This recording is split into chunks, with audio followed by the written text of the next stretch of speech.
Just kidding. This is an update for the owners. I went in and tore the carburetor apart. It's very hard to get off.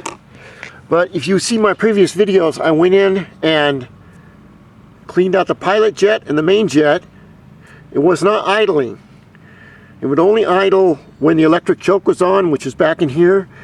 And the pilot jet, which is a very small tube in here, it was clogged, and so I took a little piano string or a guitar string and cleaned it out. Let's see what it sounds like.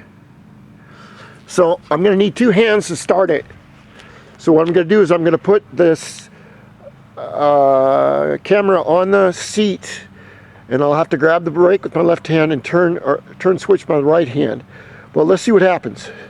It's also got, it has the case has all been cleaned out, tires are all full, brakes are adjusted, spark plug is cleaned, even though you probably need a new one. You have to get a Honda. It has high quality crankcase oil in it, brand new. The siphon valve has been cleaned. It has brand new transmission oil back in here, which is good to change once a year. Belts are all clean, and I've just had a lot of fun working on it. So let's see what it sounds like. I'll put that right there. I turn the key right there. I have to hold the brake up here and push. Whoops.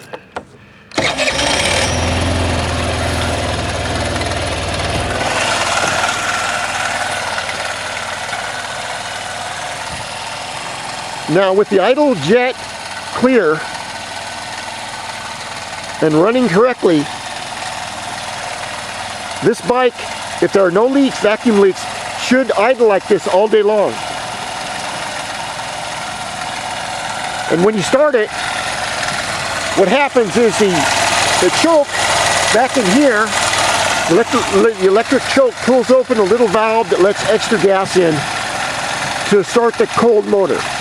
As the motor heats up, the electric valve shuts and the carburetor takes over. So I haven't got out and ran her because I've been working the last 3 hours on her. It's a beautiful bike. I'll tell you what, I hope that if gas prices go up, both of you, that this may really come in handy. You can ride 2 people with it. It's in good shape, insurance is cheap, and you got a guy that knows what he's doing with them. So you're the second person I've helped out. The first is my neighbor over here with her bike.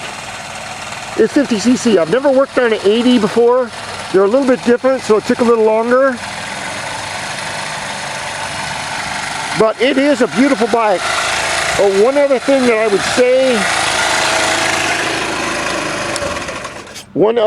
say is that all of these lines, these fuel lines, everything in here is 22 years old, and they may be brittle. I put in a new piece right here, but I don't know about.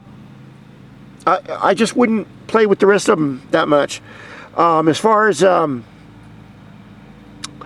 you know, it's 21, 22 years old. Things wear out. The Japanese rubbers and plastics are excellent, but even they don't last forever.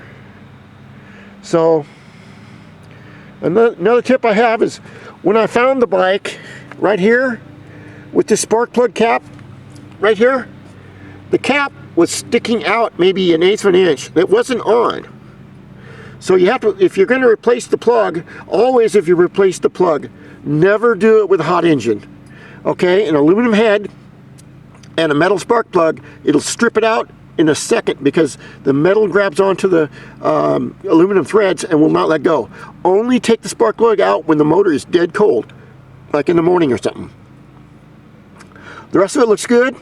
I've got to put on the air cleaner and the rest of it, and I got to get it back to you, and I really appreciate you letting me work on it.